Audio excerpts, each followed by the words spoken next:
સુરત શહેરમાં વધી રહેલા વાહનોના ભારણ સાથે ટ્રાફિકની સમસ્યા પણ દિન પ્રતિદિન વિકટ બની રહી છે।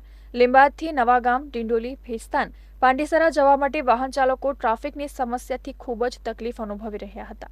જોકે લીંબાયતથી ડિંડોલીને જોડતા રેલવે અંડરપાસ બ્રિજનું રૂપિયા અંદાજે 53 કરોડના ખર્ચે નિર્માણ કરવામાં આવ્યું છે, જેનું લોકાર્પણ કેન્દ્રીય જળશક્તિ મંત્રી CR પાટીલના હસ્તે કરવામાં આવ્યું હતું। અંડરપાસ બ્રિજ હવે લીંબાયતથી નવાગામ, ડિંડોલી, ભેસ્તાન, પાંડેસરા તરફ જતા લોકો માટે રાહતરૂપ બની રહેશે અને ટ્રાફિકમાંથી પણ રાહત મળશે।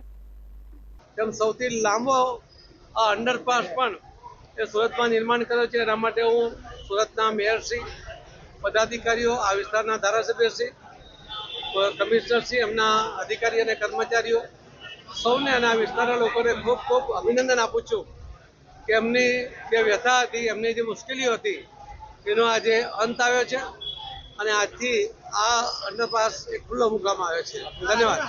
મેં પહેલાં જ કહ્યું તેમ આખા ગુજરાતમાં સૌથી લાંબો અને સૌથી હાઈટેક કે જ્યાં ઓક્સિજનની પણ વ્યવસ્થા વચ્ચે કરવામાં આવી છે એ પ્રકારનો આ અંડરપાસ બન્યો છે। સુરતના શહેરીજનોના એમના છોગામાં એક વધારાનો પીછું ઉમેરાયું છે।